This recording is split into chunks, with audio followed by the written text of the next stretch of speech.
you know, this should be the easiest guy to go ahead and root for.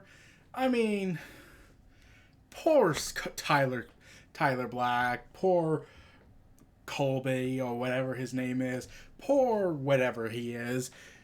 Clearly, being in WWE has not tempered his attitude and his behavior with people. And I was really, really hoping that maybe with this heel turn he would change. He would finally have a platform to vent his anger and frustration with the fans who he believes turned on him and everything. When in reality he clearly is still not getting it well into 2020. So I made a video talking about Seth Rollins' recent behavior last year when he was on this tirade against everybody and going on this big complex about how everyone stabbed him in the back and how everyone betrayed him and how everyone go ahead and no longer is cheering for him and he's wondering why. When fans did cheer for him, it's just certain people. Okay, let's be honest. Like, besides the small minority of people, like, like how people like to be very, very, very, very, very, very, very creepy people regarding Seth Rollins and Becky Lynch's relationship in the real world, but let's not go into that detail. But because of them, Seth Rollins seems to have this ideology that everyone's like that. Because he goes ahead and says, you're all just jealous of me and Becky. That all of you hate me because I'm dating Becky Lynch. Even though you're not all like the same stans who go ahead and make pictures of her womb. God, that is mysteriously creepy. Like, wow. So then it got worse and worse. His attitude became more and more self-destructive for a lot of fans. Like, it went from being this building to a heel turn when WWE was clearly not doing that. Was trying to make him the new Roman Reigns because Roman Reigns was out for a while and wasn't really cutting it with fans again. But yeah. So Seth Rollins and his feud with Bray Wyatt really killed what little momentum he had left. Like, at this point, people were wanting Brock Lesnar to be champion longer than him, which is saying that you have failed as a face of the company because of your attitude and this immature response you're having. Like, here's the thing. I get to some minor extent he's trying to be that representative. He's trying to be the ambassador of the WWE and trying to raise the flag of pride and whatnot, but even the ones who've pioneered the WWE has admitted, yeah, there's faults, we make mistakes, we fuck up, and I feel like we should probably do better. Whereas WWE is like we don't want to admit we made mistakes. If we did, then we would have to be shown that we're human and that we're at fault. And no, we have to hold ourselves to a much higher standard. We need to be seen like gods among all you sheep. And that's sadly the role that Colby here has taken. Like, I can't even call him Seth Rollins at this point because he stopped being the Seth Rollins character because, like some people were saying when he was acting like this, they were saying, oh, Seth Rollins is just in character. And I'm like, so where does the character stop and start? Because this looks like he's being legitimately serious and he's really pissy at everyone having a different mindset than him. And what he believes is the WWE's mindset. And I initially brushed everything he said off, like saying, oh, he's probably just pressured because he's the face of the company. He just has to be the representative and all this toxic stuff with the fan base and everything. Okay, fine. Let's buy into that. And plus, he had a very rough year for in his personal life. Like, really look at it from a narrative perspective because Ambrose almost died. Then he left because of his staph infection he suffered from. How his girlfriend was dealing with some stuff at the time, I think. I could be wrong. But Roman was in remission, was finally get back into remission. He had leukemia crisis. And yet, I was like, okay, maybe putting the title on him at this point wasn't the best idea because all this is getting to his mind. But then it just kept getting worse and worse. It's like he was and then he admitted he was being an asshole just for the sake of being an asshole and doesn't want to fix that he's being an asshole, thinking that's what makes people sell things. Like, if I'm a face and I'm an asshole, that certainly works. Except that's not how it works because Stone Cold was the lovable asshole to with fans. Like, he loved the fans. He just was being an asshole to the characters in the ring, not being an asshole to the fans. Like, that would sell money unless you're a heel, but this is a guy who's trying to play the role he's a face. But no, then he went further with his whole "I'm Seth Rollins, therefore I know everything," when he goes ahead and says that Undertaker and Mankind, Mick Foley, probably would have wanted to stop the match all those years ago, back in 1998, when they did the Hell in a Cell match. Which I have to say is, yeah, that's bullshit. Like, wow, that is complete bullshit. Because there is clear evidence that very audibly says Mick Foley and Taker at that time did not want to stop the match. They wanted to keep going. They wanted to say, okay, I just threw you off a cell building. Okay, how do you want to top it more? Okay, let's do this. Let's do this. Let's do this. Let's do this. Like, trying to make everything to make this magic work, which it did.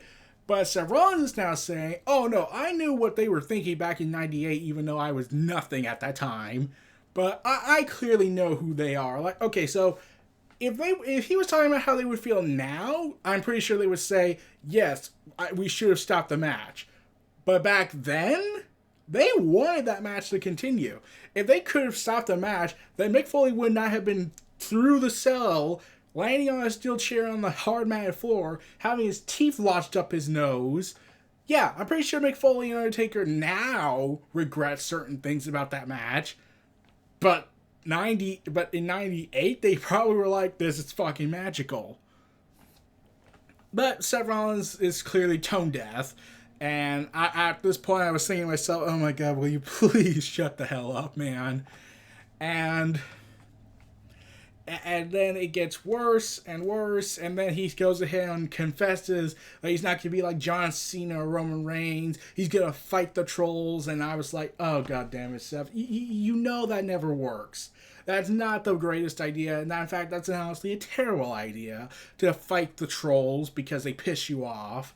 Like, Roman, and people brought up that Roman did the same thing in 2015. Yeah, he did it in 2015. He stopped. That's the big difference. Roman Reigns did this. Yes, he was being an asshole to people. And at the time, I was wondering if they were doing a heel turn for him. They were going to do a surprise build-up for it. Never happened. But he later admitted, yeah, I shouldn't have been an asshole. I let it get to my head. I'm sorry. Seth, he doesn't seem to get the whole, I'm being an asshole, I should probably stop. But, nah. And then he continues this triad about how he's clearly the one speaking sense, because he goes on today with on an interview saying that fans nowadays lack the patience for slow burn storytelling. And this is what was said in this interview with on the Gorilla Position podcast. Although I have been very careful to craft my character, nothing has been perfectly planned out for months in advance. There has been no timetable on how things are going. Rollins then explained why slow burn storytelling is a lost art today, not just in wrestling, but across all entertainment platforms. In the age of instant gratification, audiences don't have the patience for long-term storytelling. When you can binge watch your favorite series in 2 days as opposed to 2 months, it creates a different precedent for how we intake our entertainment. The 34-year-old Seth Rollins felt today's wrestling fans might prefer watching only highlights on YouTube as opposed to seeing through an entire match. I'll get to that in a moment.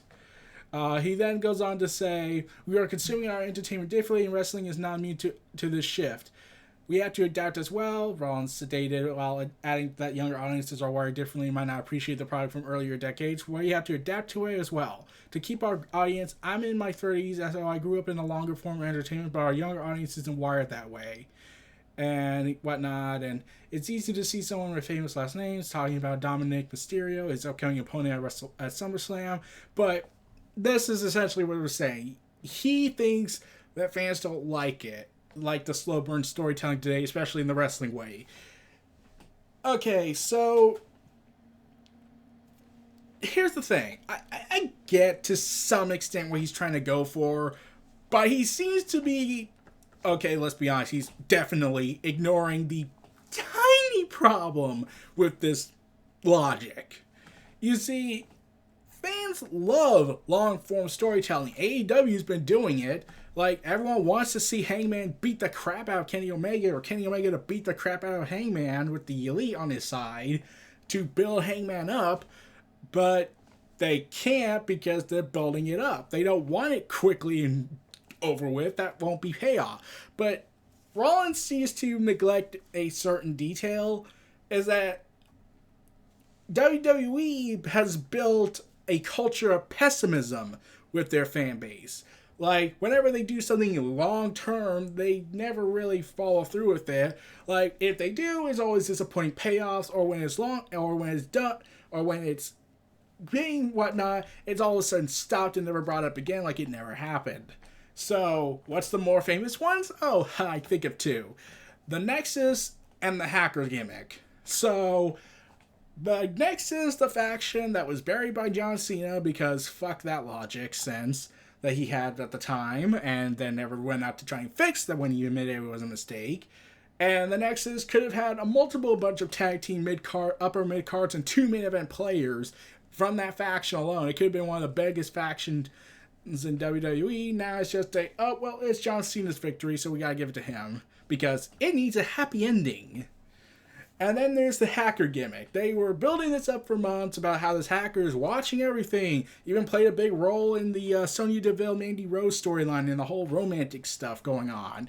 And then later on, after certain changes on the roster occurred, they dropped the whole thing and it was never brought up again.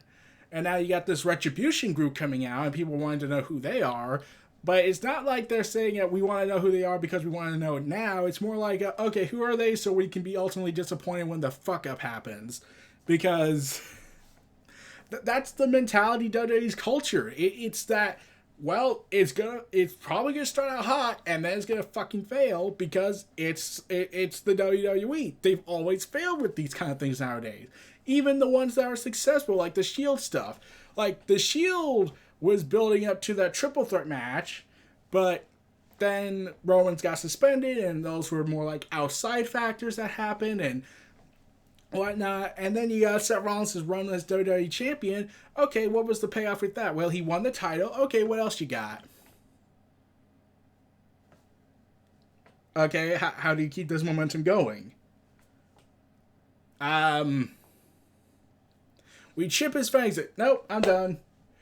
You see, this is the problem. Like, Seth Rollins has also been a victim of this long-form ideology because he, when they do the big payoff and it actually works, they don't really have anything to follow through with it. And in fact, at some points, it looks like it happened by mistake. Like, name a long-form storytelling that went 100% correct, everything was perfectly aligned, that is not written by Bray Wyatt or anything from NXT.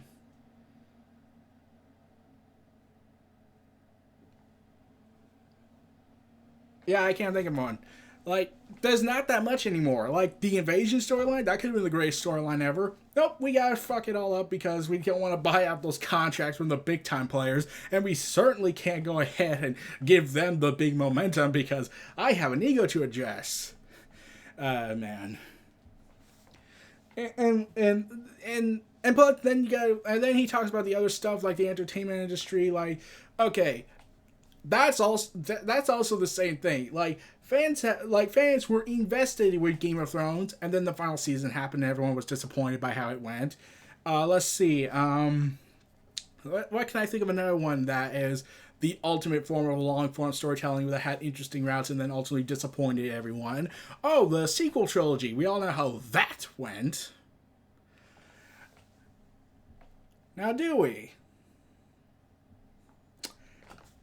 Anyways, and let's see, like, it plus everyone sees it, and The Walking Dead is more like a it sometimes is good, sometimes it's bad, and everything's kind of, and you gotta account for all the variables that come into it. But this is another example of, I'm Seth Rollins, I need to say something stupid to ruin my reputation because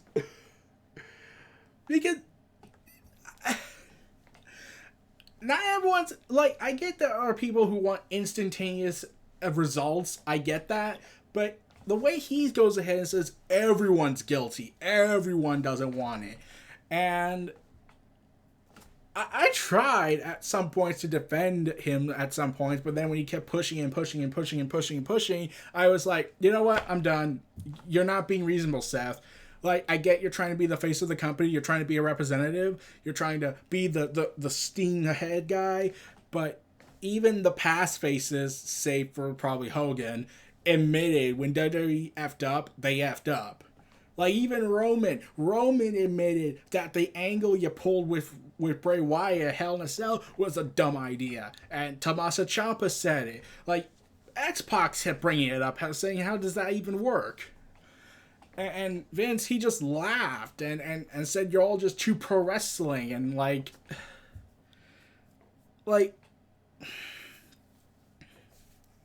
I don't... It's like trying to reason with a brick wall. You're just not going to get any results. Like, people been...